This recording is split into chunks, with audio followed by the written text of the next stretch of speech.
Oh man, here we go again. 1:42 a.m. here in California. It is freezing for us, native Southern Californians, here in Kelly's garage. And the latest update for anybody that may still be awake. Kelly's making one final adjustment to a piece of angle so we can mount the front plate to close up the bow section of our Dream Machine project here, but it's been another incredibly long day, an incredibly challenging day. Good morning, Matt. I'm glad you just woke up. I'm assuming you're probably on the East Coast. Trying to get this thing ready for a test drive and a float test for tomorrow. You let me work. Go ahead, man. You do your thing, bro. Good morning, John. Anyways, you guys can see, front deck is on. We are not doing any carpet in this, Matt. We are sea decking this bad boy from bow to stern, including the cockpit down here.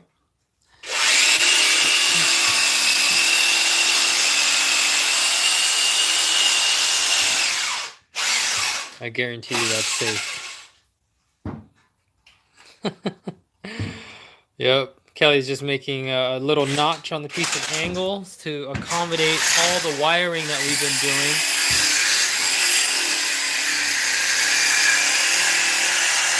He's almost done. Bear with me here, guys.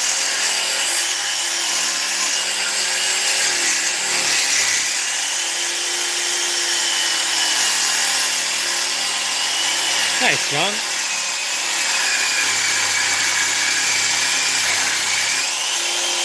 Look at the wizard go. Focus.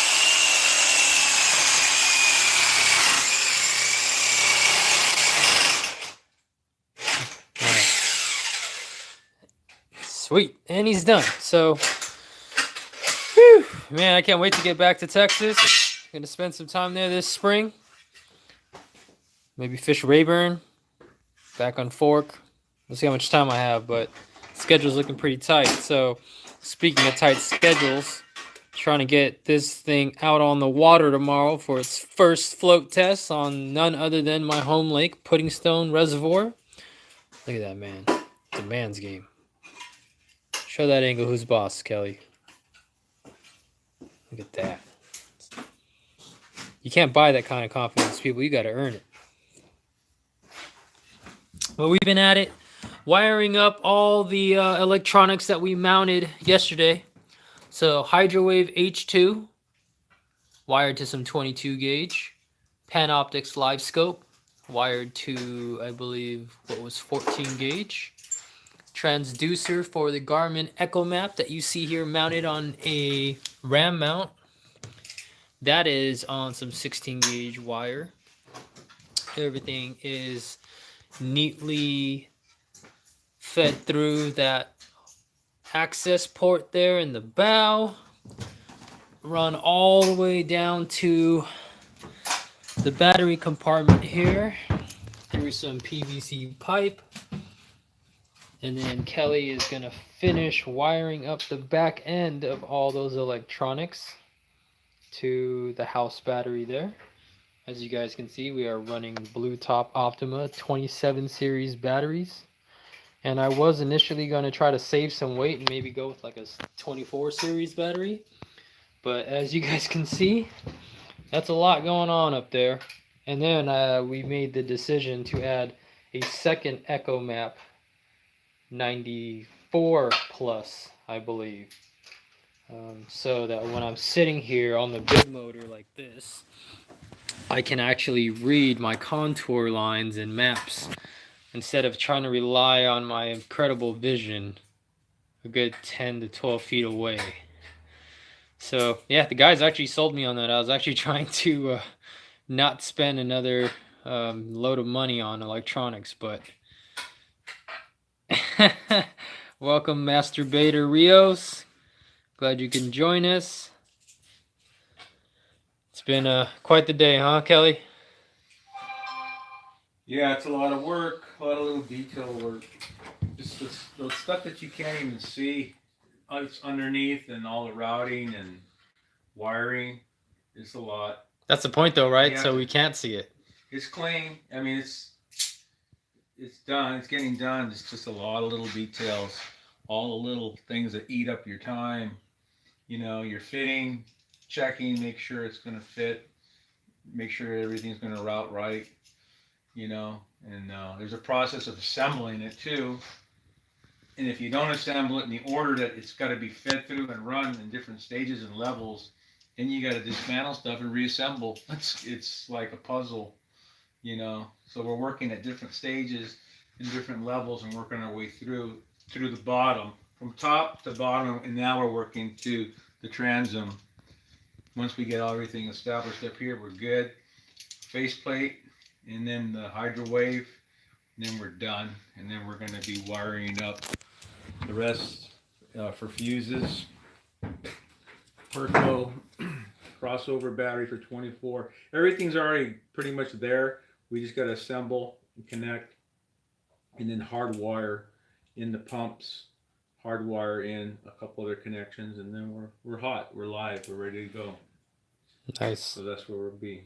We're going to finally call it a night when that's done. And then I'm going to get up super early and drag the other Dream Machine to the dealer so we can install some new electronics on that bad boy.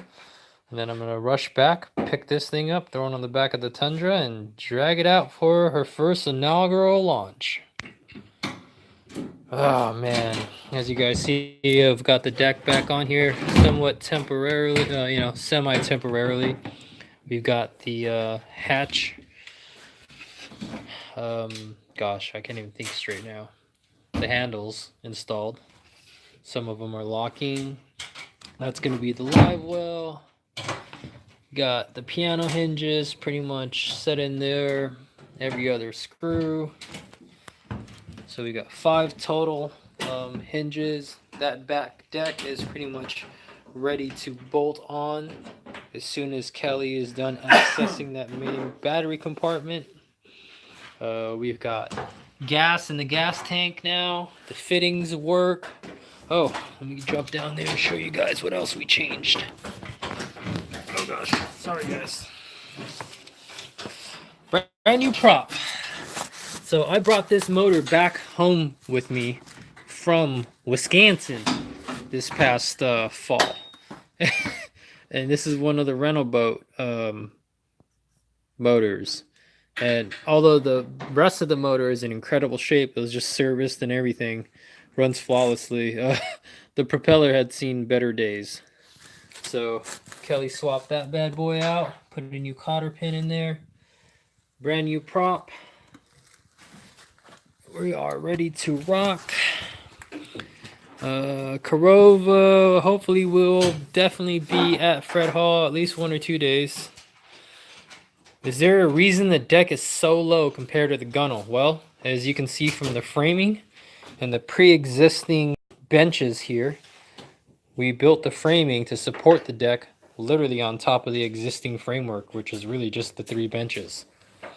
And you always want to kind of keep a low center of gravity.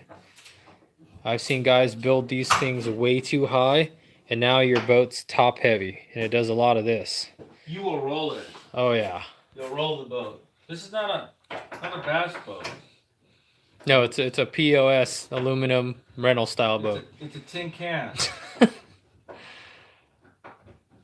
So yeah, that is the #1 reason right there. We are using the existing framework to support the deck, and all the extra weight that we've added to it. Although most of these 14-foot boats are rated to about 1,000 pounds. You guys have probably seen it. 4 to 5 grown human beings in a skeleton version of this. So as far as the Honda goes, it's kind of a shame to have the rest of the boat looking fly and then have a 17-year-old motor kind of just hanging off the back here. So I'm leaning towards selling it and upgrading to a new 2019 four-stroke Mercury 20 horse. And here's the thing. This motor here is a 15 horse, obviously. It's about 100 pounds. Well, that 20 horse Mercury is also about 100 pounds. So for the exact same weight, we are gaining 5 horsepower, which, you know, on a small vessel like this can make quite a bit of difference. And as you guys can see here, Kelly is making a final adjustment to the ram mount. And one of the reasons we ended up going with the ram mount was why, Kelly? Well, you know what? We got this in place now. Okay, this bracket right here too, for the actual wiring system on this particular Ulterra, is a whole new design for this model, and the way they have it, so you spiral your electrical and your transducer cables accordingly. So when you do the automatic deploy, it all comes up and it adjusts telescopically with the shaft going in and coming out. So that's what this is all about. And that was fun working on that. That was interesting. It's a lot of work involved in that to feed the wires through into this hard insulated tubing that's slit all the way through, but it's spiraling. It was a huge pain in the ass. Oh, an hour, right? Oh, easy. An hour on just that alone. An hour, 2 man, 4 hands fighting that to get the wires fed through there. Yeah, and I don't think there's nothing referring to manually on paper, because they couldn't do it. They just left it up to whoever buys it. You're on your own. Figure it out. Because initially we were planning on mounting this Garmin EchoMap straight flush on the bow here, on this deck plate, but because of this arm and the way this Ulterra deploys, we didn't really have very much wiggle room. I mean, a few millimeters. No. So we actually extended that space here, as you guys can see, by utilizing the ram mount. Show them the back end of this too, so they appreciate. Oh yeah, look at that. The back end of working into this project here. Yep. You know, so this is much more clearance here. Not worrying about this thing hitting my brand new graft as it goes up and down. Nice finishing touches here by the Bass Wizard himself, a very meticulous craftsman that's very proud of his work. Nice and neat. Yep. So it's all coming together. It's all wired up here on this end. Kelly's about to close up this panel. We are probably going to be using some kind of carbon fiber trim adhesive. Some vinyl. Yeah, it'll probably be some vinyl. Just tie it all together. Kind of go with this matte black interior. It's going to look real sharp. And then one last thing is the Hydrowave. We are probably going to end up mounting the Hydrowave to the actual faceplate itself at some point, but for now, Kelly doesn't want to drill a whole bunch of holes in that thing, so he's just going to temporarily mount it to the deck so we can get this thing out in the water and see if we can get a fish or two. So yeah. How do we want to mount it? That's what I'm going to tell you right now, or actually show them. We're going to mount it, justify it to the right of the panel, so, and then we're going to allow for future accessories and whatever gadgets. We mentioned the holder for my cell phone. Well, okay, well, that's right. We're going to do the cell phone, Power Pole Mini, cell phone, and then the accessories as far as your tools, possibly where you can hang like your dikes or your needle nose, split ring pliers, things of those. Miscellaneous hang right there. Bass Dynasty. You know, do that. So we don't want to waste too much space here. So this will be convenient. So you won't have to be going back and forth. Having your tools or certain items rolling around the deck or rolling all the way down back in the cockpit. So that's what's going to final. It should look final like that. But for now, we're just gonna go straight to the. So I think tonight, the tonight wood. I'm just gonna do this and just run the water there. It's done, and it'll be sufficient for tomorrow or the next couple of days or what have you. So maybe The offset. And the nice thing about probably do this. doing sea deck, guys, is like we can put all the holes we want in this wood. It's all getting covered up. Okay, so what we're gonna have to do, change of plans. I know we were gonna go here, but for the temp we're gonna go here because of the play. in fact, will we even have enough cord to run through the back? Follow? I'm following you. This is part of that live troubleshooting we were talking to you guys about. So this is going to be really tight, going behind the panel and going justified right. It may have to be justified left for this, and just go on the opposite and just reverse what we said from right to left, left to right. So that's what we're going to end up doing. I tell you right now, we should probably play it safe.